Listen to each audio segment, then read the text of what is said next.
स्वयं की सत्ता ही सत्य है, वही असंदिग्ध आधार भूमि है और जीवन का अनुभव हो सके। उस संबंध में थोड़ी सी बातें आपसे कही। केंद्रीय रूप से ये आपसे मैंने कहना चाहा, हम अपने पूरे जीवन जो दिखाई पड़ रहा है उसके पीछे भागते हैं और उसका विस्मरण हो जाता है जो हमारे भीतर है और सारे दिखाई पड़ने वाले जगत को देख रहा है और अनुभव कर रहा है। जिसकी सत्ता है वो विस्मरण हो जाता है और सत्ता पर जो दृश्य घूमते हैं केवल वे ही हमारे मन में बैठ जाते हैं। जैसे कोई नाटक देखने गया हो और भूल जाए स्वयं को और नाटक में चलती हुई कथा के साथ एक हो जाए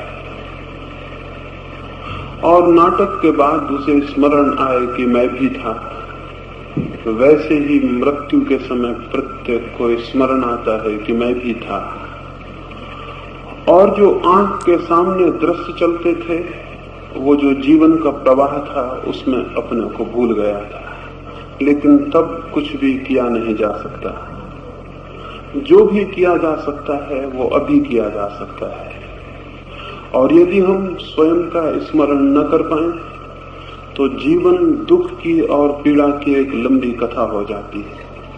फिर हम चाहे कुछ भी खोजें और कुछ भी पालें, फिर चाहे हमारी कोई भी उपलब्धि हो, धन की, संपदा की, स्वास्थ्य की, पद की, यश की, उस सारी उपलब्धि के पीछे दुख और पीड़ा मौजूद ही रहेंगी। एक छोटी सी कहानी स्मरण आती है, उससे अपनी आज की चर्चा को मैं प्रारंभ करना चाहूंगा। एक राजा हुआ, बिल्कुल ही काल्पनिक कहानी है। उसने सारे देश जीत लिए, पृथ्वी पर जो भी था सबका मालिक हो गया और सब जीतकर भी उसने पाया कि मैं तो खाली का खाली हूं। जिस दिन विजय की ये यात्रा शुरू की थी, उस दिन जितना दरिद्र था उतना ही दरिद्र आज भी हूं। पास में ही उसके भवन के एक झोपड़े में फकीर रहता था। उसने उस फकीर को बुलवाया और पूछा कि तुम तो दरिद्र हो और तुम्हारे पास कुछ भी नहीं, फिर भी सुबह सांझ तुम्हें गीत गाते देखता हूं और सब है मेरे पास और जो भी उपलब्ध किया जा सकता था सब मैंने पा लिया, लेकिन मेरे जीवन में तो दुख और उदासी के सिवाय कुछ भी नहीं। तुम्हारे इस गीत का रहस्य क्या है? फकीर इसके पहले कि कुछ बोलता, उसके शिष्य भी उसके साथ आए थे और उन्होंने कहा, हमारे गुरु ने अमरता उपलब्ध कर ली है और जो अमरता को उपलब्ध कर लेता है वो फिर दुख के बाहर हो जाता है। तो राजा नीचे उतरा, उस फकीर के चरणों को पकड़ लिया और उसने कहा, किसी भांति मुझे भी अमरता मिल जाए, मैं भी अमृत को उपलब्ध हो जाऊं। फकीर बोला, बहुत ही सरल बात है, व्यर्थ ही तुमने दौड़ धूप की, इतने राज्य जीते, यही पास में पहाड़ी के पास एक झरना है और उस झरने का पानी जो भी पी लेता है वो अमर हो जाता है। तो तुम जाओ और उस झरने का पानी पी लो, अकेले जाना और कोई कितना ही रोके रुकना मत, क्योंकि जो रुक जाता है फिर पी नहीं पाता। अकेले जाना, किसी को साथ मत ले जाना और वहां अगर कोई रोके तो रुकना मत, तुम पी ही लेना। राजा और क्या चाहता है? आपको भी कोई बताने वाला मिल जाए तो और क्या चाहेंगे। और फिर पास ही झरना था और पहाड़ी करीब थी। उस राजा ने कहा, कोई कितना ही रोके, मैं क्यों रुकूंगा। राजा गया पहाड़ी के इस पार ही उसने अपने साथी छोड़ दिए। वो अकेला ही पैदल उतरा और पहाड़ी के झरने के पास पहुंचा। जैसे ही वो झरने में हाथ डालने को था कि पीछे से अनेक लोग चिल्लाए कि रुक जाओ, अन्यथा मुश्किल में पड़ जाओ। एक क्षण उसे लगा कि इसमें रुकने की क्या बात है, लेकिन पीछे से आवाज आई, इतनी जल्दी भी क्या है, एक क्षण हमारी बात सुन लो और फिर पी लेना। और उसने देखा कि पीछे तो बहुत से वृद्ध और बहुत कुरूप, वहां तो जंगल उनसे ही भरा है। उसने पूछा ये बात क्या है? उन्होंने कहा हम सब इसी झरने का पानी पीकर भूल में पड़ गए, अब मरना मुश्किल हो गया है। अब हम मरना चाहते हैं और मरने का रास्ता नहीं है, और हमें हजारों वर्ष हो गए हैं, हम बूढ़े हो गए हैं, हाथ पैर कमजोर हो गए हैं, आंखों में दिखाई नहीं पड़ता, लेकिन मर नहीं सकते। पहाड़ पर से गिर पड़ते हैं, हाथ पैर टूट जाते हैं, लेकिन मौत नहीं आती। जहर खा लेते हैं, सुस्त हो जाते हैं, लेकिन मौत नहीं आती। कोई उपाय करें, हम मर नहीं पाते। रुक जाओ थोड़ा, समझो हमारी बड़ी दुर्गति हो गई है, फिर तुम्हें पीना हो तो तुम पी लो। एक क्षण उसने खड़े होकर सोचा, तो सच में विचार नहीं था, अमर होकर फिर क्या करेंगे। और उन बूढ़ों ने कहा हम बहुत मुश्किल में पड़ गए, पहले सोचा था अमर हो जाएं, अब रोज रोज वही दोहर रहा है, वही दोहर रहा है, वही दोहर रहा है। हम घबरा गए हैं और मरना चाहते हैं। परमात्मा की बड़ी कृपा है कि लोग मर जाते हैं और हम अपने हाथ से अभागे हो गए। राजा वापस लौट आया। आप में से भी कोई होता, मैं समझता हूं, वापस ही लौट आता। फकीर ने पूछा कैसे वापस लौट आए? उसने कहा ये तो बड़ा कठिन है। बूढ़े हो जाएंगे, दुर्बल हो जाएंगे, इंद्रियां शिथिल हो जाएंगी और मरेंगे नहीं, तब तो बड़ी कठिनाई होगी। तो उस फकीर ने कहा इसमें भी क्या बात है, तुम्हारे भवन के दूसरी तरफ जो पहाड़ी है वहां ऐसे फल हैं कि उन्हें कोई खा ले तो फिर कभी बूढ़ा नहीं होता। तो उन फलों को खा लो और सदा के लिए चिरयुवा हो जाओ, और फिर जाके वो पानी पी लेना तो कभी नहीं मरोगे। उसने कहा ये बात कुछ समझ में आती है, लेकिन उसने कहा अकेले वहां जाना और कोई कितना ही रोके, रुकना मत। वो वहां भी गया और वही हुआ जैसे वो फल तोड़ने को था। चारों तरफ से आवाजें आई कि ठहर जाओ, फिर बहुत पछताओगे। बहुत लोग थे जो जवान थे, लेकिन जवानी से ऊब गए थे। कितनी देर जवान रहा जा सकता है? कितने वर्ष, कितनी देर तक जवानी और जवानी के सुख अर्थ रख सकते हैं? लोगों ने कहा हम बहुत मुश्किल में पड़ गए हैं, बुढ़ापा आते ही नहीं, ऊब गए हैं। वही वही दोहरता है, वही वही दोहरता है। सैकड़ों वर्ष हो गए हैं वही वही दोहराते। अब सब सुख दुख हो गए हैं। एक ही सुख बार बार पुनरुक्त हो तो व्यर्थ हो जाता है। सुख में तो रस है जब वो नया हो, नवीन हो, और जब बार बार वही पुनरुक्त हो तो व्यर्थ हो जाता है। इसलिए सब सुखों से आदमी ऊब जाता है। कोई सुख मनुष्य को सदा सुखी नहीं कर सकता। सुख तो उबा देगा, क्योंकि वो दोहरेगा दोहरेगा, और जितना दोहरता जाएगा उतना ही व्यर्थ होता जाएगा। जिसको आपने पहले दिन प्रेम किया हो, दूसरे दिन उतना प्रेम आप नहीं कर पाते हैं, तीसरे दिन और भी कम, चौथे दिन बात हवा हो जाती है। जिस भवन में आप गए हो नए नए, बड़ी खुशी से गए होंगे, थोड़े दिन बाद भवन पुराना पड़ जाता है और मन नए भवनों में जाने के लिए उत्सुक हो जाता है। जिस धन को आपने पाया हो, पाकर प्रसन्न हुए होंगे, थोड़े दिन बाद व्यर्थ हो जाता है, क्योंकि वही धन काफी नहीं है। मनुष्य का मन नए से नया चाहता है। उन युवकों ने कहा, चिर युवकों ने, कि हम बहुत मुश्किल में पड़ गए हैं, सब दोहर रहा है और हम घबरा गए हैं। परमात्मा किसी भांति हमें बूढ़ा कर दे। तो राजा वापस लौट आया। उसने फकीर से कहा कि बड़ा कठिन है। ये कहानी बड़ी अर्थपूर्ण है। ये मैंने आपसे क्यों कही, ये मैंने क्यों कहना चाहिए आपसे? ये मैंने इसलिए कहना चाहिए कि कुछ चीजें छोटे में ठीक से दिखाई नहीं पड़ती हैं, जब उन्हें बड़ा करके देखें तभी दिखाई पड़ती हैं। मैग्नीफाइंग ग्लास ना हो, कोई खुर्दबीन ना हो तो बहुत सी चीजें दिखाई ही नहीं पड़ती। हमारी जिंदगी इतनी थोड़ी है, जवानी इतने थोड़े दिन टिकती है, जीवन इतना छोटा है कि हमें उसकी व्यर्थता दिखाई नहीं पड़ती। उसे थोड़ा मैग्नीफाई करें। जिस जिंदगी को आप जी रहे हैं सुबह से सांझ तक, अगर ऐसी ही जिंदगी 1000 वर्ष आपको जीनी पड़े, 1 लाख वर्ष जीनी पड़े, 1 करोड़ वर्ष जीनी पड़े तो क्या होगा? क्या आप घबरा ना जाएंगे, ऊब ना जाएंगे, संताप से ना भर जाएंगे? इसको थोड़ा बड़ा करें। कुछ चीजें थोड़ी बड़ी करने से ही समझ में आती हैं, बहुत छोटी होती हैं तो आंख से बच जाती हैं। हमारी आंख बहुत गहरा नहीं देखती। थोड़ी अपनी जिंदगी को लंबा करें और लंबा करके आपको दिखाई पड़ेगा कि जो भी आप कर रहे हैं वो सभी उबा देगा, घबरा देगा, परेशान कर देगा। लेकिन अगर कोई चीज 1000 वर्ष में उबा देगी तो क्या 100 वर्षों में अर्थपूर्ण हो सकती है? और जो चीज 100 वर्ष में उबा देगी क्या 1 दिन में अर्थपूर्ण हो सकती है?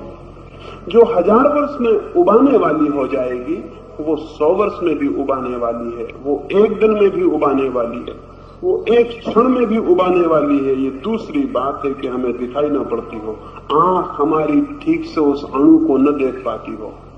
इसलिए मैंने ये कहानी कही। उस राजा को घबराहट हो गई, अमरता लेने को राजी ना हुआ, चिर युवा होने को राजी ना हुआ। क्यों? क्योंकि जिसे हम जिंदगी जानते हैं, अगर वही जिंदगी है और हमेशा के लिए हमें दे दी जाए तो इससे बड़ा कोई कष्ट, इससे बड़ा कोई नरक संभव नहीं है। निश्चित ही वो जिंदगी नहीं है। अगर कोई आए और आपको कहे कि जो आपकी जिंदगी है, जो भी आपकी जिंदगी है, हम सदा को अनंत काल के लिए आपको दिए देते हैं, क्या आपके प्राण थरथरा नहीं जाएंगे, घबरा नहीं जाएंगे? और अगर अनंत काल तक इसी को भोगने से प्राण घबरा जाएंगे तो जो विचारशील है वो आज ही घबरा जाएगा। जिसके पास आंख है वो आज ही सजग हो जाएगा, क्योंकि जो बड़ा होकर व्यर्थ है वो छोटा होकर भी व्यर्थ है। और अगर व्यर्थता नहीं दिखाई पड़ती तो हमारी आंख की कमी है, हमारे पास आंख का न होना है। ये जीवन व्यर्थ है जिसे हम जीवन जानते हैं। ये जीवन इतना व्यर्थ है, इतना पीड़ा और इतने दुख से भरा है, इसीलिए कि हम उस जीवन को नहीं जानते जो कि वास्तविक जीवन है। हम करीब करीब छायाओं में जीवन को बिता देते हैं। कल मैंने आपसे कहा, अपने बाहर के जगत में जो जीवन को व्यतीत कर देता है वो वास्तविक जीवन से वंचित रह जाता है। वास्तविक जीवन की दिशा कहीं भीतर है, कहीं प्राणों की उस आत्यंतिक अवस्था में, केंद्र पर। हम सबके भीतर कोई केंद्र है या नहीं? हम सबके भीतर कोई सेंटर है या नहीं? या कि हम केवल परिधि हैं? कोई परिधि ऐसी नहीं होती जिसका कोई केंद्र ना हो, कोई बीच का बिंदु ना हो। लेकिन जिसे हम जीवन जानते हैं वो परिधि का जीवन है, काम का, कमाई का, भागदौड़ का, यश का, प्रतिष्ठा का, धन का, पदों का, ये सारा परिधि का जीवन है। लेकिन केंद्र कहाँ है? केंद्र हमारी सत्ता है। और परिधि रोज बदल जाती है, आज नहीं कल विलीन हो जाएगी, एक क्षण टूट जाएगी। लेकिन केंद्र जो निरंतर हमारे भीतर है, हमारे साथ है, वो मैंने कल आपसे कहा, प्रत्येक व्यक्ति निरंतर किसी एक सत्ता के साथ है। उस सत्ता को जानना, उस सत्ता से परिचित होना, उस सत्ता के भीतर प्रवेश किए बिना कोई व्यक्ति वास्तविक जीवन को उपलब्ध नहीं होता। उसके अभाव में हम करीब करीब मुर्दे हैं, उसके अभाव में हम करीब करीब मरे हुए लोग हैं। हम नाम मात्र को जीवित हैं। ये जीवन कोई जीवन नहीं है, ये कोई जीवन की स्थिति नहीं है। मैं हूं, पहले तो इस बोध को लेना जरूरी है इस पर मैंने कल आपसे बात की। मैं कौन हूं, इसमें प्रवेश करना जरूरी है, उस पर मैं आपसे आज बात करूंगा। मैं हूं ये एकमात्र ऐसा अनुभव है जो असंदिग्ध है, जिस पर संदेह नहीं किया जा सकता। आप संदेह भी करेंगे तो संदेह भी आपको ही सिद्ध कर देगा। अगर मैं कहूं कि मैं नहीं हूं, तो मेरा ये कहना कि मैं नहीं हूं प्रमाणित करेगा कि मैं हूं। क्योंकि ये अस्वीकार करने के लिए और संदेह करने के लिए भी मेरे होने की जरूरत है। मेरे बिना ये अस्वीकार भी नहीं हो सकता। एक मुर्दा आदमी उठ के कहे कि मैं मर गया हूं, तो उसके ये कहने का अर्थ होगा कि वो जिंदा है। ठीक वैसे ही मैं कहूं कि मैं नहीं हूं, ये सूचना होगी मेरे होने की। इसलिए आत्मा भर को अस्वीकार नहीं किया जा सकता है, आत्मा भर पर संदेह नहीं किया जा सकता है।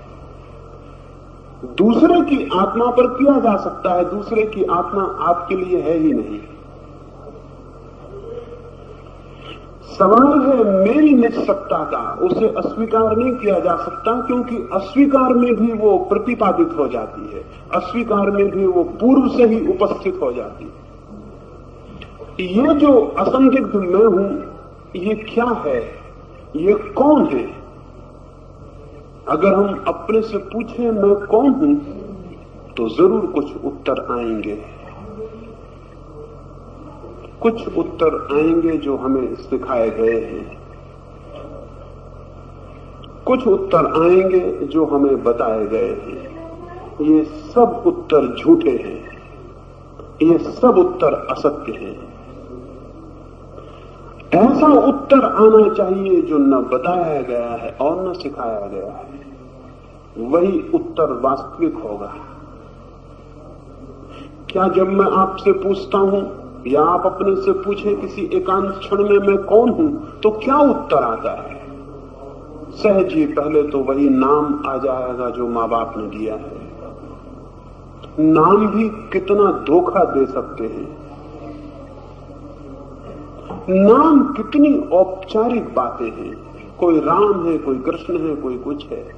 ये नाम ऊपर से लगा दिए गए हैं, समाज के लेबल्स हैं, इनके बिना समाज को असुविधा होगी। ये आपका स्वरूप नहीं है।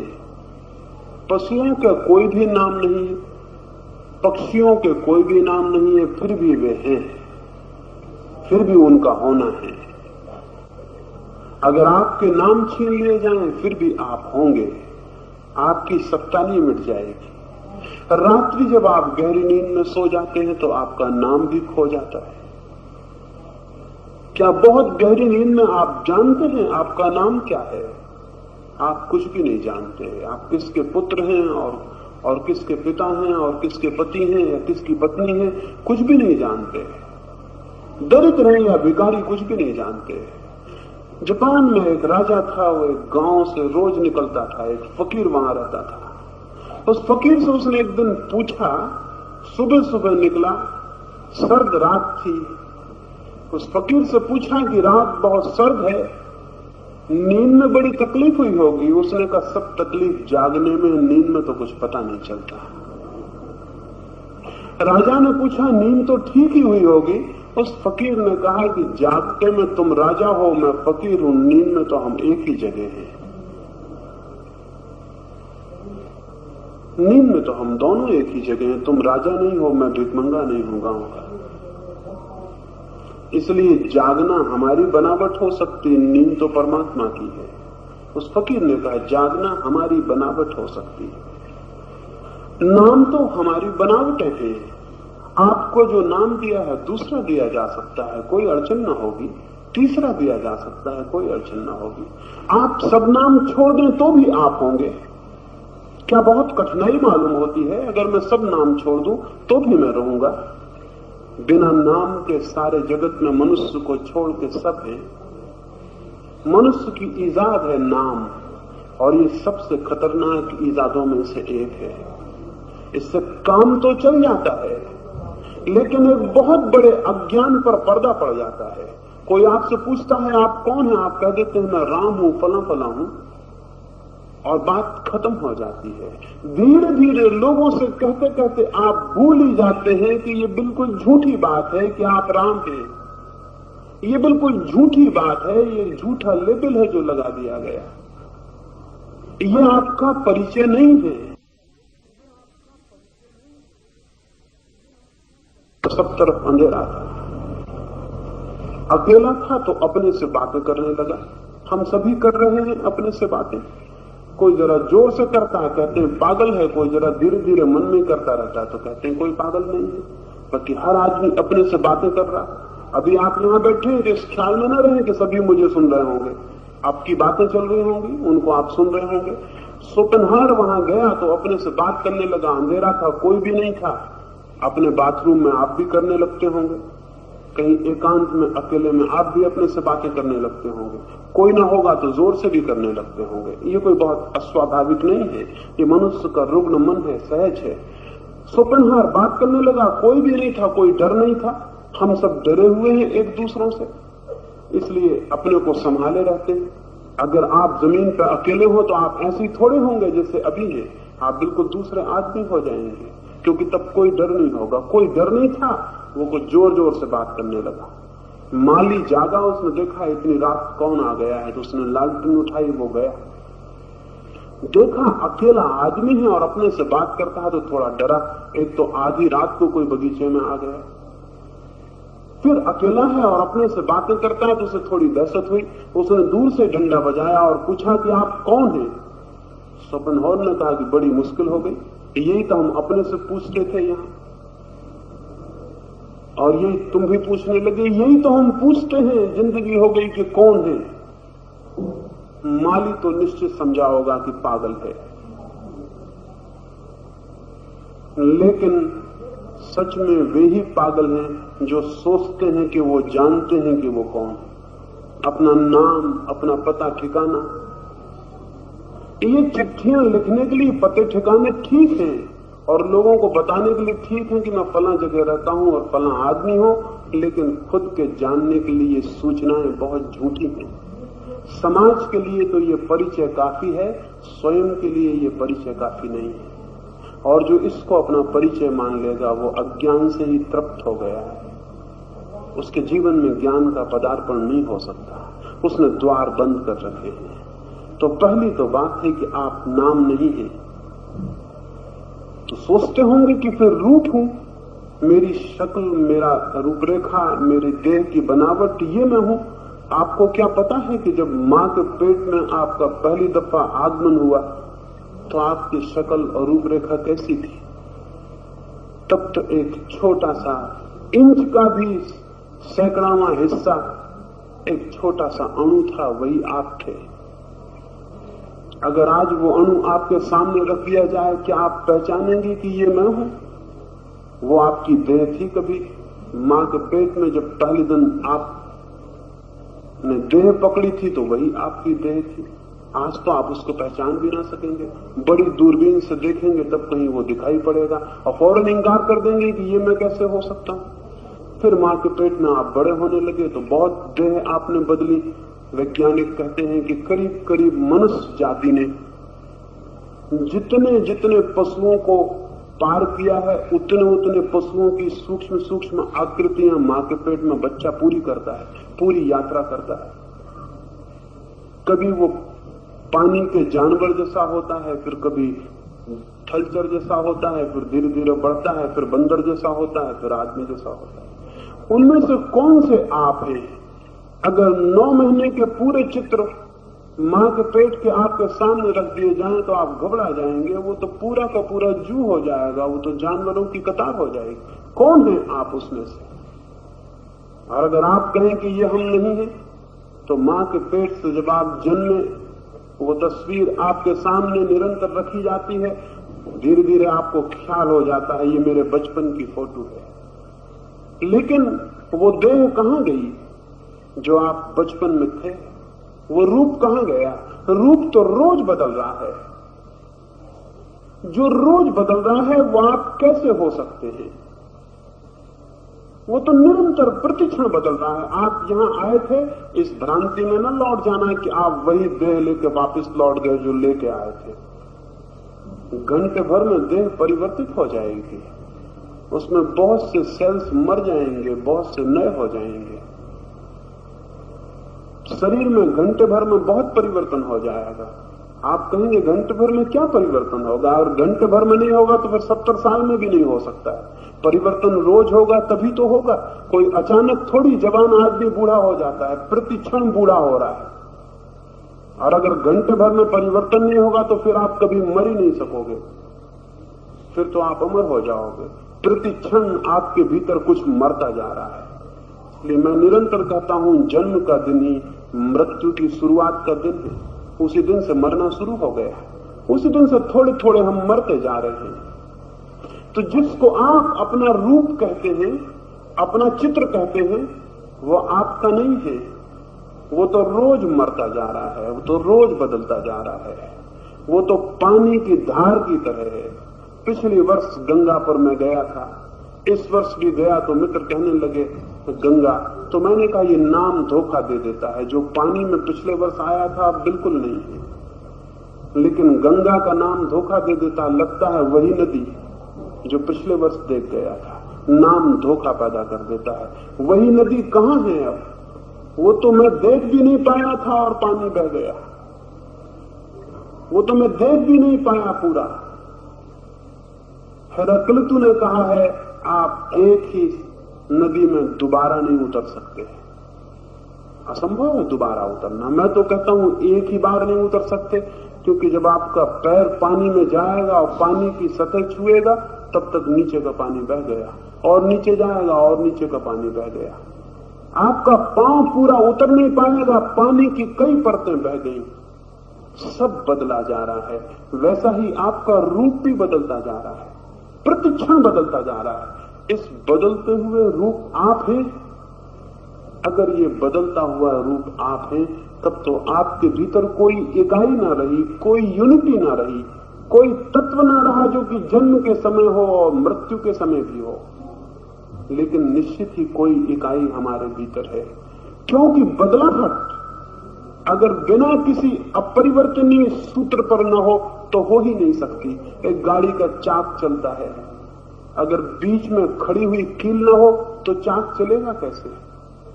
चाक चलता है, ये इस बात की खबर है कि बीच में कोई कील है जो कि नहीं चलती है, नहीं तो चाक चल नहीं सकता। परिवर्तन अपरिवर्तन के ऊपर चलता है, अस्थिरता स्थिर के ऊपर चलती है।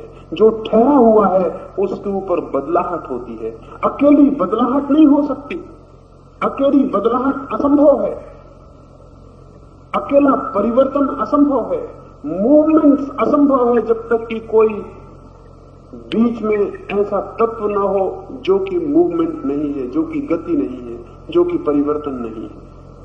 इमूवेबल कुछ न हो, ठहरा हुआ कुछ न हो, तब तक कोई परिवर्तन संभव नहीं है। लेकिन रूप बदलता जाता है। बचपन से मृत्यु तक अगर आपके सारे चित्र उतारे जाएं तो ये पूरी जमीन एक ही आदमी के चित्रों से भर जाए और पहचानना मुश्किल हो जाए कि कौन सा चित्र मेरा है। लेकिन इन्हीं चित्रों को हम अपना मानकर चलते हैं। अभी जो चित्र आप लिए बैठे हैं अपने रूप का, सोचते होंगे यही मैं हूं। घड़ी भर बाद ये नहीं रह जाएगा, क्षण भर बाद ये नहीं रह जाएगा। फिर आप कहां गए? रूप तो रोज बदलते जाते हैं। बच्चा था मैं, युवा हो गया, वो भी बह जाएगा, बूढ़ा हो जाऊंगा, वो भी बह जाएगा। ये तो सारी यात्रा बदलती जाएगी। भीतर कौन है यात्री? ये तो रास्ता है रूप, लेकिन अरूप कौन है? केंद्र पर कौन है? तो न तो नाम है हम और न रूप है हम। पर नाम और रूप के अतिरिक्त हमारा परिचय क्या है, हमारी पहचान क्या है? जानते हैं किसी को जो कि नाम भी ना हो, रूप भी ना हो और आपके भीतर आप अनुभव कर सके? वही हमारा प्राणों का केंद्र होगा, वही हमारी आत्मा होगी, वही हमारा सत्य होगा। उसको ही मैंने कहा कि वही निपट निजता में आपका व्यक्तित्व होगा जो बदल रहा है। आवरण की भांति, वस्त्रों की भांति वो आप नहीं है। जो नहीं बदल रहा है और स्थिर है वही आप हैं। उसको कैसे जाने, वो कौन है? तो एक तो ये नाम और रूप हमें रोक लेते हैं। फिर जो लोग इनसे थोड़ा ऊपर उठते हैं, जब मैं ये कह रहा हूं कि ना आप नाम है ना आप रूप हैं, तो कई एक लोग सिर हिला रहे हैं कि मैं बिल्कुल ठीक कह रहा हूं, और उनके सिर बिल्कुल ही गलत हिल रहे हैं। उनके सिर इसलिए हिल रहे हैं कि उन्होंने किताबों में पढ़ा हुआ है कि हम तो आत्मा है, नाम रूप से अलग आत्मा, इसलिए वो सिर हिला रहे हैं कि आप बिल्कुल ही ठीक कह रहे हैं, यही तो हमने पढ़ा हुआ है कि नाम रूप हम नहीं है, हम तो आत्मा है। ये उत्तर भी दूसरों का सिखाया हुआ है। नाम भी माँ बाप दे देते हैं और ये हम आत्मा हैं, ये ख्याल भी समाज में प्रचलित विचार पकड़ जाते हैं और हमको बैठ जाते हैं। ये सामाजिक प्रचार का परिणाम है कि आपके मन में होता है कि हम तो आत्मा है, लेकिन आत्मा शब्द से आपको कुछ प्रकट होता है या कि ये शब्द बिल्कुल कोरा और थोथा शब्द है? इसमें आपको क्या अनुभव होता है? जब मैं कहता हूं आत्मा, तो आपके भीतर कौन सी अनुभूति के द्वार खुलते हैं? या कि एक शब्द गूंज के रह जाता है? निश्चित ही एक शब्द गूंज के रह जाता है। जब हम कहते हैं आत्मा, एक शब्द गूंजता है, लेकिन भीतर कोई भाव थोड़ी पैदा होते हैं। अगर मैं कहूं घोड़ा, तो आपके भीतर एक भाव पैदा होगा। अगर मैं कहूं मकान, तो आपके भीतर एक चित्र प्रकट होगा। लेकिन जब मैं कहता हूं आत्मा, एक शब्द गूंज के रह जाता है, कुछ भी पैदा नहीं होता, हो नहीं सकता पैदा, क्योंकि शब्द तो सीखा हुआ है, ये अनुभूति से नहीं आया, ये स्वयं जाना हुआ नहीं है। तो अगर हम नाम रूप से थोड़ा हटे, तो जो प्रचार है सिद्धांतों का वो पकड़ लेता है, शास्त्रों का प्रचार पकड़ लेता है, और फिर हम उसको पकड़ के दोहराने लगते हैं कि मैं तो आत्मा हूं। एक साधु मेरे पास आए, मैं उनसे पूछा कि आप क्या साधना करते हैं? उन्होंने कहा मैं तो अहिर्निश यही भाव दोहराता हूं कि मैं तो आत्मा हूं। मैंने कहा कि बार बार इसी को दोहराते हैं? उन्होंने कहा निरंतर इसी का स्मरण करता हूं कि मैं तो आत्मा हूं, मैं तो ब्रह्म हूं, अहम ब्रह्मास्मि, मैं तो यही पाठ करता हूं। तो मैंने कहा फिर तुम्हें पता नहीं होगा कि तुम आत्मा हो। अगर पता होगा तो बार बार दोहराने की कोई जरूरत नहीं रह जाती। अगर मैं बार बार ये दोहराता रहूं बैठा हुआ कि मैं आत्मा हूं, तो मेरा दोहराना ये सिद्ध करता है कि मुझे शक है अपने आत्मा होने पर। मेरा दोहराना ये सिद्ध करता है कि मुझे मालूम तो हो रहा है कि मैं शरीर हूं, लेकिन इस भाव को खंडित करने के लिए मैं दोहरा रहा हूं कि मैं आत्मा हूं। अन्यथा कोई क्यों दोहराएगा? क्या कोई स्त्री है तो वो बार बार दोहराती है कि मैं स्त्री हूं? कोई पुरुष है तो क्या बार बार दोहराता है कि मैं पुरुष हूं? और अगर कोई पुरुष बार बार दोहराता हो कि मैं पुरुष हूं, तो क्या आपको शक और संदेह नहीं पकड़ ले? ये दोहराना इस बात की सूचना बन जाएगी कि कोई शक है भीतर, कोई संदेह है, कोई संदेह भीतर सरक रहा है। उस संदेह को खंडित करने के लिए कोई बात दोहराई जा रही है। अगर कोई आदमी आपसे बार बार कहे कि मैं आपको प्रेम करता हूं, मैं आपको प्रेम करता हूं, तो आपको शक हो जाएगा कि बात क्या है, क्योंकि ये बार बार कहने की कौन सी जरूरत है कि मैं आपको प्रेम करता हूं। अगर प्रेम है तो वाणी खो जाती है और कहने का कोई उपाय नहीं रह जाता। अगर इस बात का बोध है कि मैं आत्मा हूं, तो बात खत्म हो गई, दोहराने का कोई प्रश्न ही नहीं है। दोहराता वही है जो नहीं जानता है, लेकिन हमें ये समझाया और सिखाया जाता है कि यदि हम बार बार दोहराए चले जाएं कि हम आत्मा हैं, तो धीरे धीरे हमें आत्मा का अनुभव हो जाएगा। वो अनुभव झूठा होगा, वो अनुभव आत्म सम्मोहन जनित होगा, वो ऑटो सजेशन होगा, वो वास्तविक अनुभव नहीं होगा। अगर एक आदमी बार बार अपने को कोई बात दोहराता रहे तो उसे अनुभव होने लगेगा। अनुभव कल्पना से निर्मित होगा, आत्मा का अनुभव नहीं होगा। वो हम कल्पना कर लेंगे बार बार दोहराने से, तो वैसा प्रतीत होने लगेगा। अगर आप इस भवन से बाहर निकले, द्वार पर खड़ा हुआ चपरासी कहे आपकी तबीयत कुछ खराब है, स्वास्थ्य कुछ खराब है, आपके हाथ पर कुछ कमजोर मालूम होते हैं, आप उससे कहेंगे मैं तो बिल्कुल ठीक हूं, मेरी तबीयत खराब नहीं। लेकिन आप थोड़े और आगे जाएं, फिर 2 मित्र मिले और वो कहें आज क्या बात है, आप बड़े कमजोर मालूम होते हैं, तो आप अब उतनी ही हिम्मत से नहीं कह सकेंगे कि मैं बिल्कुल ठीक हूं। आप कहेंगे कि हाँ थोड़ा कुछ रात से तबीयत ढीली है। आप पर एक सुझाव बैठ गया। आप और थोड़े दूर जाएं और 4-6 लोग मिले और कहें क्या बात है, आपके पैर तो बहुत डगमगाते से मालूम होते, तो आप कहेंगे हाँ मुझे कुछ कमजोरी है। सुझाव आप पर बैठना शुरू हो गया। आपको इस भवन से आपके घर तक पहुंचते पहुंचते बीमार किया जा सकता है। इसमें कोई कठिनाई नहीं, इसमें कोई भी कठिनाई नहीं। न केवल बीमार किया जा सकता है, अगर तीव्र सुझाव दिए जाएं तो आपकी मृत्यु तक हो सकती है। आपने फ्रांस में पीछे एक घटना घटी, एक अपराधी को मृत्यु दंड दिया जाने को था। कुछ लोग प्रयोग करना चाहते थे कि क्या मृत्यु केवल सुझाव से हो सकती है, और 2 मनोवैज्ञानिकों ने राज्य से आज्ञा मांग ली कि हम सुझाव के द्वारा, सजेशन के द्वारा इस आदमी की मृत्यु करके देखना चाहते हैं। मृत्यु दंड होना ही था, इसलिए कोई अड़चन न थी, उन्हें आज्ञा दे दी गई।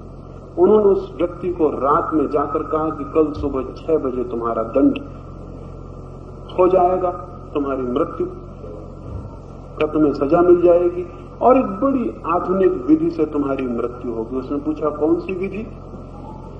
उन्होंने कहा बहुत सरल है, तुम्हें कोई पीड़ा ना होगी, लिटा दिए जाओगे, आंख पे पट्टी बांध दी जाएंगे, हाथ पैर बांध दिए जाएंगे और दोनों हाथ में छेद करके तुम्हारे खून को बाहर खींच लिया जाएगा। आधा घंटा लगेगा, ठीक आधा घंटा, तुम्हें पता भी नहीं चलेगा, बस ऐसे ही मालूम होगा खून धीरे धीरे निकलता जा रहा है और तुम मर जाओगे, धीरे धीरे मर जाओगे। बहुत धीमी और सुविधापूर्ण मृत्यु होगी। वो रात भर सोचता रहा। सुबह उसे उठाया गया, उसकी आंख पर पट्टी बांध दी गई, उसे टेबल पर लिटा दिया गया। 4 डॉक्टर उसके चारों तरफ खड़े हो गए। लेटते वक्त जब उसकी आंख पर पट्टी नहीं थी, उसने सारा सामान देखा। वहां औजार रखे हुए थे, नलियां रखी हुई थी, बाल्टियां रखी हुई थी, सारा सामान था। वो लेट गया, आंख उसकी बंद की, हाथ पैर बांध दिए गए। फिर दोनों हाथ पर औजारों से निशान किए गए कि उसे प्रतीत हो कि काटा जा रहा है, लेकिन काटा नहीं गया। झूठी नलियां बांध दी गई और उनसे कुनकुना पानी बहाया गया और पास में बाल्टियां रखी, उनमें बूंद बूंद करके पानी टपकने लगा। उस मरते आदमी को सब सुनाई पड़ने लगा। जिंदा आदमी को तो कुछ सुनाई नहीं पड़ता, पास में कितने बैंड भी बजते रहे, उसके भीतर इतनी भीड़भाड़ होती है, लेकिन मरते वक्त आदमी को सब सुनाई पड़ने लगता है। पत्ता भी हिले तो पता चलता है, क्योंकि बड़ी सजगता होती। तो बूंद टपकने लगी, उसे बोझ होने लगा और डॉक्टर आसपास खड़े हुए उसकी नाड़ी और हृदय को देखने लगे और बार बार कहने लगे कि बस खून बाहर जा रहा है और बहुत जल्दी मरना हो जाएगा। 15 मिनट पर उन्होंने कहा कि आदमी करीब करीब आधा मर चुका है। उस आदमी ने भी जाना कि वो आधा मर चुका है, खून बह रहा है और कोई उपाय भी तो बचने का नहीं। 30 मिनट पूरे होते होते वो आदमी मर गया। ठीक 30 मिनट पर उसकी मृत्यु हो गई और उसका एक बूंद खून बाहर नहीं निकाला गया। सुझाव ये हो सकता है। सुझाव से आप चाहें तो अपने ही कमरे में कृष्ण भगवान को बांसुरी बजाते हुए देख सकते हैं। सुझाव से आप चाहें तो अपने दरवाजे पर रामचंद्र जी को धनुष बाण लिए हुए देख सकते हैं। ये आपकी प्रगाढ़ कल्पना का अगर उपयोग करें तो आपका मन कुछ भी खड़ा कर ले सकता है। और इसी तरह सुझाव से अगर आप चाहें तो मान ले सकते हैं कि आप आत्मा हैं, लेकिन ये अनुभव स्वयं का अनुभव नहीं होगा। स्वयं के अनुभव के लिए किसी मान्यता को बीच में लेना घातक है। किसी शास्त्र को, किसी सिद्धांत को स्वीकार कर लेना घातक है, क्योंकि वो स्वीकृति ही फिर हमारे ऊपर बैठ जाती है और हम अनुभव कर सकते हैं। ये सब ऑटो सजेशन की, आत्म सम्मोहन की बहुत पुरानी प्रक्रियाएं हैं। हजारों साल में हजारों लोगों ने धोखा खाया है और आज भी हजारों लोग धोखा खा सकते हैं। ये सवाल नहीं है, सिद्धांत सीखा हुआ अर्थपूर्ण नहीं है। सब छोड़ देना होगा, नाम को, रूप को, विचार को सब छोड़कर देखना होगा भीतर, खाली और शून्य होकर देखना होगा भीतर। तब जिसका अनुभव होगा, तब जिसकी प्रतीति होगी, तब जिसके सानिध्य में, तब जिसकी अनुभूति में हम प्रतिष्ठित होंगे, वो स्वयं की सत्ता है। तो सबसे पहले मैं कौन हूं, ये स्वयं से पूछना जरूरी है। शांत और एकांत क्षणों में ये पूछना जरूरी है, मैं कौन हूं। पागलपन लगेगा कि हम अपने से पूछें कि मैं कौन हूं। हम तो भली भांति जानते हैं कि कौन है। लेकिन मैं आपसे कहूं, और सब पागलपन हो, यही अकेली एक स्वस्थ मन का लक्षण है कि वो पूछे कि मैं कौन हूं। और मैं कौन हूं इसको पूछे और अपनी परिधि को क्रमशः छोटा करे। अभी आप पूछेंगे तो पता चलेगा फला आदमी हूं, तब देखें, जागे, सोचें कि क्या ये नाम मैं हूं। ज्ञात होगा ये मैं नहीं हो सकता। ज्ञात होगा कि देह में हूं। सोचें, जीवन का विश्लेषण करें। कंसेप्शन के क्षण से लेकर मां के पेट में गर्भधारण के क्षण से लेकर मृत्यु तक अपनी देह की स्थितियों पर विचार करें, तो आपको ज्ञात होगा ये देह में कैसे हो सकता हूं। अभी जो मैंने श्वास भीतर ली है उसको मैं कहूंगा मेरी श्वास, लेकिन थोड़ी देर पहले वो आप में से किसी की श्वास रही हो, फिर मैं उसे छोड़ दूंगा, वो किसी और की श्वास हो जाएगी। तो श्वास को मैं कैसे कह सकता हूं मेरी है। जो देह के मेरे अणु हैं वो न मालूम कितनी देहों में, कितने शरीरों में रह चुके होंगे, मेरे बाद न मालूम कितने देहों में, शरीरों में रहेंगे। वो मेरे कहां है। और जिस रूप को मैं मेरा कहूं वो मेरा कहां है। मैं तो मेरा कह भी नहीं पाऊंगा और वो परिवर्तित हो जाएगा। ये प्रतिक्षण परिवर्तित होती देह के बाबत विश्लेषण करें, जागें, विचार करें, समझें, तो स्पष्ट बोध होगा कि ये देह मैं नहीं हो सकता हूं। फिर भीतर मन में जाएंगे तो ज्ञात होगा मैं हिंदू हूं, मुसलमान हूं, जैन हूं। ये भी क्या बच्चों जैसी बातें हैं। इससे ज्यादा इमेच्योरिटी का और क्या लक्षण हो सकता है। कोई आदमी, कोई हिंदू होता, कोई मुसलमान होता, कोई जैन होता, ये सिखाया हुआ एक नाम है और गहरे में, जिसे ऊपर से नाम है कि तुम कृष्ण हो, भीतर एक और गहरी संज्ञा बैठी हुई कि तुम हिंदू हो। विनोबा कहीं थे तो किसी ने उनको पूछा कि आप देशस्थ ब्राह्मण हैं कि कोकणस्थ। तो विनोबा ने कहा मैं तो स्वस्थ ब्राह्मण हूं। हालांकि विनोबा ने मजाक में कहा, लेकिन अगर और गौर से देखें तो स्वस्थ आदमी ब्राह्मण भी नहीं हो सकता। स्वस्थ आदमी सिर्फ स्वस्थ होगा, ब्राह्मण कैसे होगा। ब्राह्मण तो अस्वास्थ्य का, बीमारी का लक्षण है। तो विनोबा ने तो मजाक में कहा, बात वहां पूरी थी, लेकिन स्वस्थ आदमी ब्राह्मण भी नहीं हो सकता, क्योंकि न शूद्र हो सकता, न हिंदू हो सकता, न मुसलमान हो सकता। स्वस्थ आदमी तो सिर्फ स्वस्थ होता है। जितना गहरे में जाएगा उतना ही उसके सारे भेद गिरते जाएंगे। जितना आदमी अस्वस्थ होगा, डिसीज्ड होगा, उतने उसके भेद होंगे, उतने उसके भेद होंगे। जैसे जैसे स्वस्थ होगा, स्वयं के करीब आएगा, तभी तो स्वस्थ होगा ना। स्वस्थ का मतलब क्या होता है? स्वस्थ का मतलब होता है स्वयं के करीब आते जाना। स्वस्थ का पूरा मतलब होता है स्वयं में स्थित हो जाना, और तो कोई मतलब नहीं होता। स्वास्थ्य का मतलब होता है स्वयं में स्थित हो जाना। तो जैसे जैसे आदमी स्वस्थ होगा, स्वयं की तरफ आएगा, वैसे वैसे भेद गिरते जाएंगे। हिंदू न रह जाएगा, मुसलमान न रह जाएगा, और भीतर चलेगा तो पुरुष न रह जाएगा, स्त्री न रह जाएगा, और भीतर चलेगा तो एक घड़ी आएगी कि कोई संज्ञा न रह जाएगी उसे देने को, तब वो स्वयं ही रह जाएगा। जब कोई नाम खोजे से न मिलेगा, तब वो स्वयं रह जाएगा। सब नामों का निषेध साधना है स्वयं की ओर जाने की। सारी परिधि का निषेध। जहां जहां हमें लगता है ये मैं हूं, वहीं समझना है कि कुछ भूल हो रही, क्योंकि मैं तो मैं ही हो सकता हूं, किसी और चीज से कैसे संबंधित हो सकता हूं। जब मैं कहता हूं कि मैं कृष्ण हूं, तभी भूल हो गई। मैं अलग है और कृष्ण अलग है, और ये आइडेंटिटी भूल की हो गई।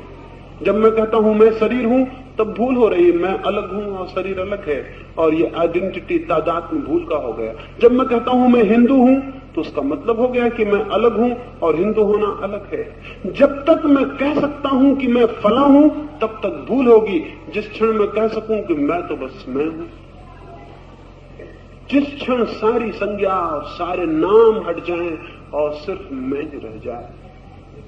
मोसेस को कहा, परमात्मा के दर्शन हुए एक झाड़ी में, हरी झाड़ी थी और भीतर आग लगी थी, और मोसेस जब करीब जाने लगे तो आवाज आई कि रुक जाओ, पवित्र भूमि है, जूते छोड़ दो। मोसेस ने जूते छोड़े, वो पास गए, उन्हें कुछ संदेश मिला। ये सारी प्रतीक की बातें हैं। उन्हें संदेश मिला और उनसे कहा गया कि तुम जाओ और लोगों को ये संदेश कह दो। तो मोसेस ने कहा, लेकिन मैं उनसे क्या कहूंगा? वो पूछेंगे किसने ये संदेश भेजा, तो मैं क्या बताऊंगा? तो उत्तर आया कि कहना, मैं केवल मैं ही हूं, उसने ही संदेश भेजा है, उसने ही संदेश भेजा है जो अकेला मैं है, जिसने सारे और संज्ञाओं को, सारे रूपों को, सारे नामों को छोड़ दिया है। हम सबके भीतर वो बैठा है जो अकेला मैं है, अकेला स्वा है, और उसकी तरफ बढ़ने के लिए निषेध करना होगा, एक एक तत्व पर विचार करना होगा कि क्या ये मैं हो सकता हूं। अंततः जब निषेध करने को कुछ भी शेष न रह जाए तो जो बोध में आएगा वही स्वयं की सत्ता है। यहां मैं बैठा हूं, अभी यहां प्रकाश है, प्रकाश बुझा दिया जाए तो अंधेरा हो जाएगा। तो जब प्रकाश है तो क्या मैं कहूं कि मैं प्रकाश हूं? ये तो गलती हो जाएगी। फिर अंधेरा आ जाएगा तो मुझे कहना पड़ेगा मैं अंधेरा हूं। सुबह होगी तो मुझे कहना पड़ेगा मैं सुबह हूं। दोपहर होगी तो मुझे कहना पड़ेगा मैं दोपहर हूं। सांझ होगी तो मुझे बताना पड़ेगा मैं सांझ हूं। ये तो पागलपन हो जाएगा। अगर मैं ठीक से अनुभव करूं तो सांझ आती है, सुबह आती है, प्रकाश आता है, अंधेरा आता है। मैं कोई भी नहीं हूं, मैं तो केवल उनका देखने वाला हूं, जानने वाला हूं। आप बच्चे थे, आपने बचपन जाना, युवा हुए यौवन जाना, बूढ़े हुए बुढ़ापा जाना। आप जानने वाले थे, न तो आप बूढ़े हुए कभी, न आप जवान हुए कभी, न आप कभी बच्चे हुए। आप केवल जानने वाले थे। तो सबको छोड़ देना है जो जाना जा सके, जो भी नोन हो सके उसे छोड़ देना है, और शेष जब नोअर रह जाए वो जानने वाला रह जाए, सब गए छूट जाए और ज्ञाता रह जाए, तब पता चलेगा कि कौन हूं मैं।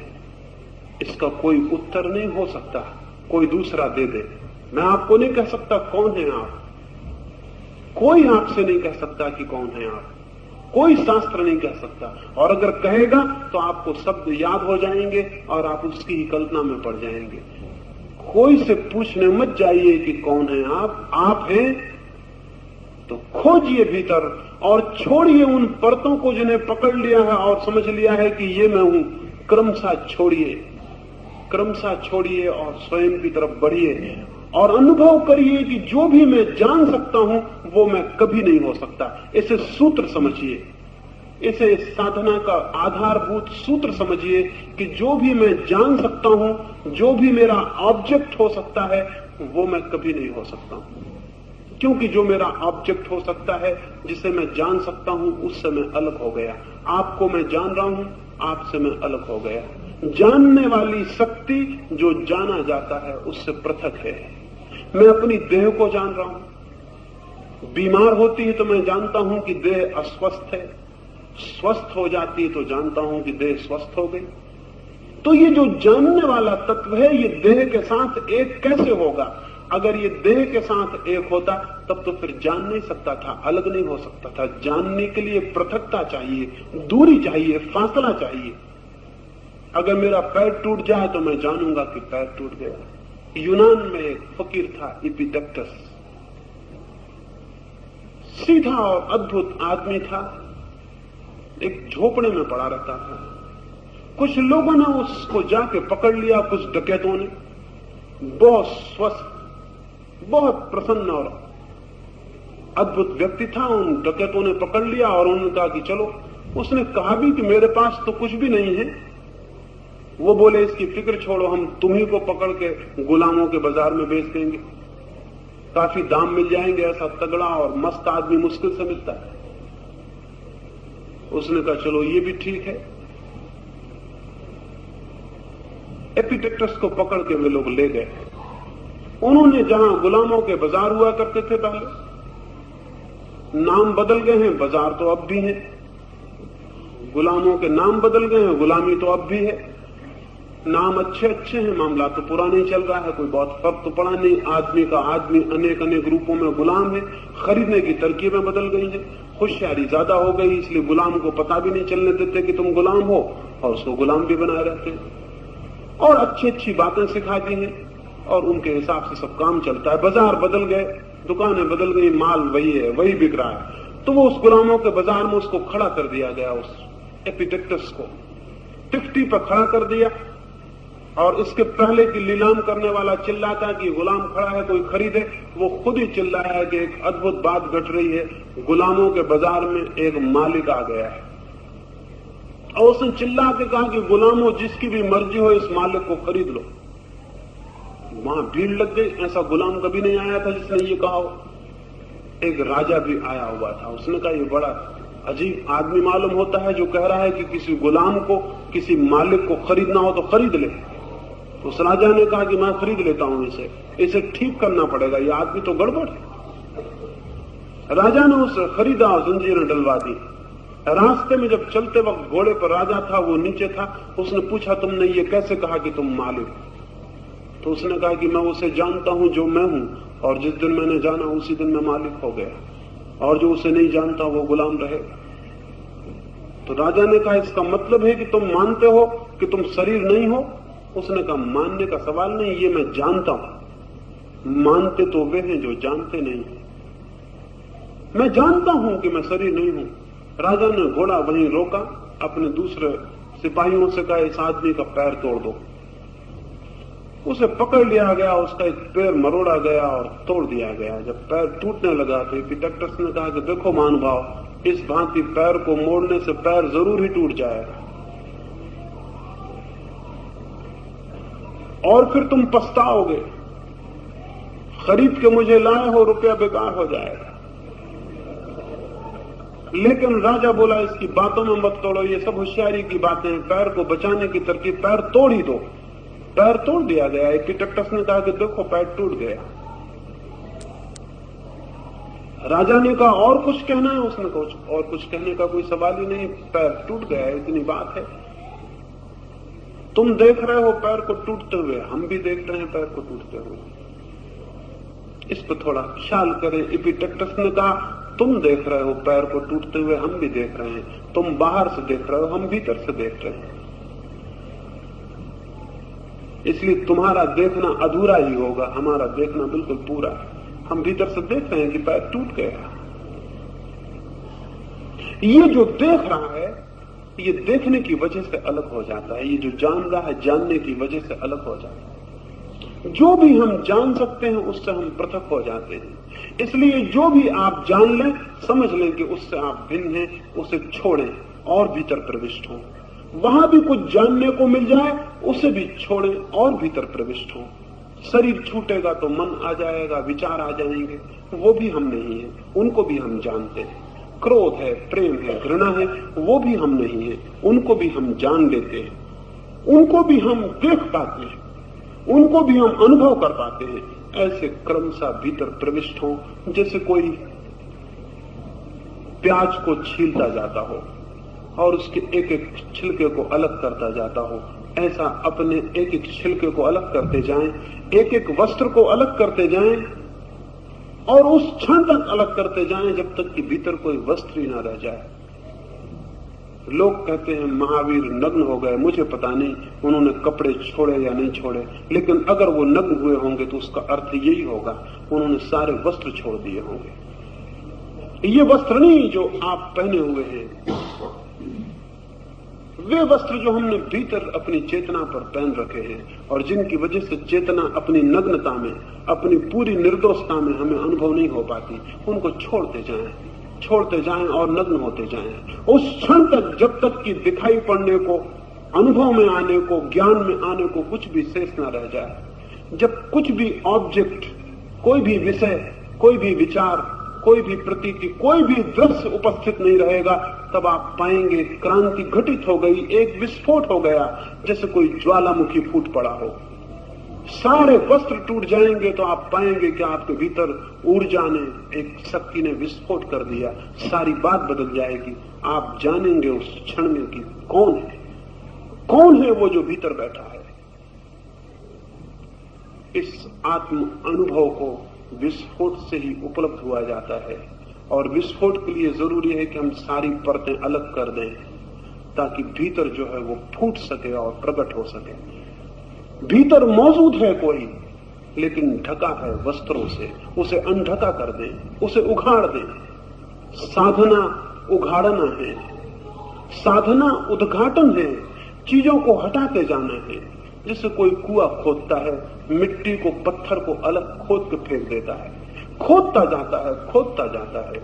एक घड़ी आती है कि पानी के झरने फूट पड़ते हैं, पानी नीचे मौजूद है, मिट्टी में, पत्थर में दबा है, वो भीतर मौजूद है जिसकी मैं बात कर रहा हूं, लेकिन मिट्टी में, पत्थर में दबा है, और मिट्टी पत्थर को हम पकड़े हुए हैं और समझ रहे हैं कि यही हम हैं, तो फिर पानी के झरने नहीं फूट सकेंगे, तो फिर वो जीवन का स्रोत उपलब्ध नहीं हो सकेगा। इस सारे मिट्टी पत्थर को अलग कर दें, जहां तक आपका फावड़ा चल सके, कुदाली चल सके चलाएं, जहां तक आप उखाड़ सके उखाड़ें, हटाते जाएं उस समय तक जब तक कि हटाने को कुछ भी शेष न रह जाए। उस स्थिति में जब कुछ भी हटाने को शेष नहीं रहता, वो प्रकट हो जाता है जो है। उस स्थिति में जब कुछ भी हटाने को अलग नहीं रहता, उसका अनुभव होता है जो है। जब तक कोई तादात्म्य, कोई आइडेंटिटी, कोई वस्त्र, कोई आवरण हमें पकड़े है, तब तक आत्मा का अनुभव असंभव है। इसलिए पूछें अपने से कि मैं कौन हूं।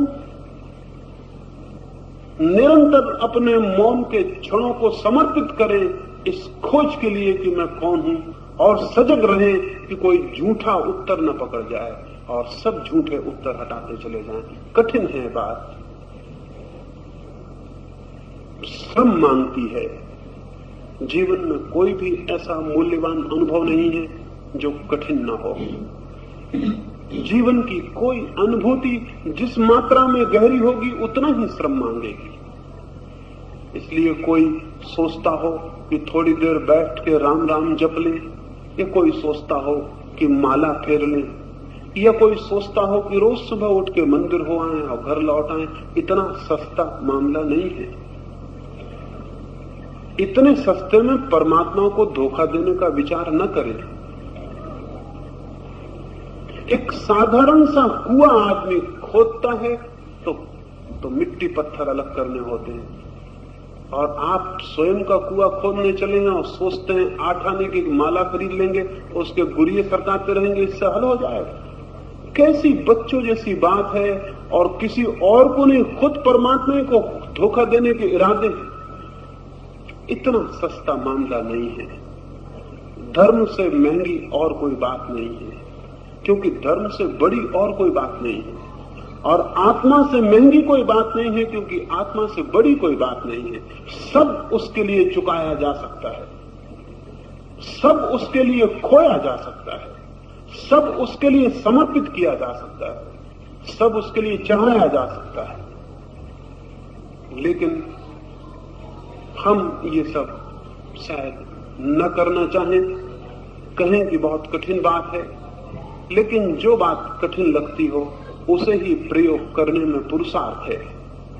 जो बात असंभव लगती हो उसे ही संभव बनाने में मनुष्य के भीतर की निहित शक्तियां जागती हैं, सुसुप्त शक्तियां जागृत बनती हैं। जो असंभव करने को राजी नहीं होता, वो अपने जीवन की पूर्ण संभावनाओं को कभी वास्तविक नहीं बना पाता है। उसके भीतर बीज ही रह जाते हैं।